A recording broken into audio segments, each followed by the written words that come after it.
Hi, my name's Todd Ale and I teach violin. Today we're going to talk about the bow hand. I know there are many approaches to bow hands, several different schools of thought. I'm not going to cover all of them. I'm just going to tell you what I've been taught and how I teach it myself. To begin with, this is for the Franco-Belgian bow hand. If you are not aware of the different types of bow holds, don't worry about it. It's okay. Just go with me here. We typically will try and call it a bow hand instead of a bow grip because we don't want to imply that we're squeezing or gripping something. So think hold, but in a relaxed manner. And if you would, I'm going to grab a pencil here, if you would think of holding a pencil, you don't need to squeeze the pencil. Now I know the bow is much heavier than a pencil, but that's a concept that I like to teach. To begin with, it is the placement of the thumb and the circle that it creates with the curvature of the fingers that we will discuss. The Paul Roland school of bow hand taught to create the circle with the middle finger. So in the middle you put your thumb there. The Suzuki school typically teaches to put the thumb between these two. And if you look on the inside of the hand, the thumb is going to touch in the first crease or the first knuckle of either the middle finger or the middle two. When I was a boy, I was taught first the Franco-Belgian bow hand and then the Russian bow hold with my second teacher. And then I was switched back over to the Franco-Belgian bow hand. So I can appreciate both types of bowings or bow holds. But typically this didn't change, except that it's either this finger or this finger that you're going to make the circle with. These two fingers, I should say. Anything farther than that is going to strain the thumb, so make sure you don't go back this direction. You can practice this again with a pencil. Put the pencil in the first crease, or the first knuckle, and then bring the thumb around and create the circle. The circle can again be with this finger here, or between the two. Okay.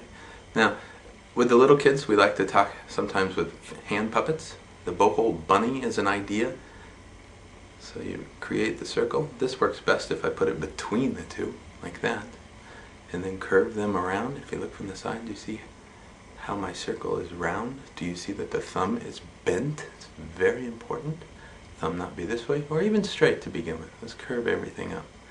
Now, there's your bunny ears. In this case, we don't want the wolf. We want the bunny. Let's let the ears flop.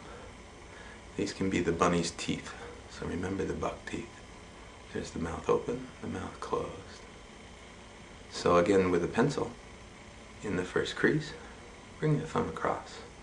So it creates a circle, either here or here, your choice.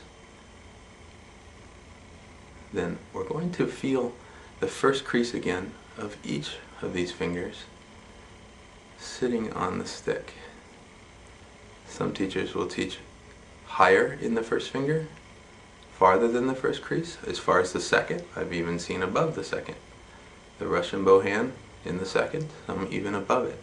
Most Franco-Belgian schools teach in the first, or after you curve the finger, it would contact between the first and the second knuckle. Can you see that? Still, I like a point of reference. I want to feel something so it doesn't slip. So I feel the first knuckles.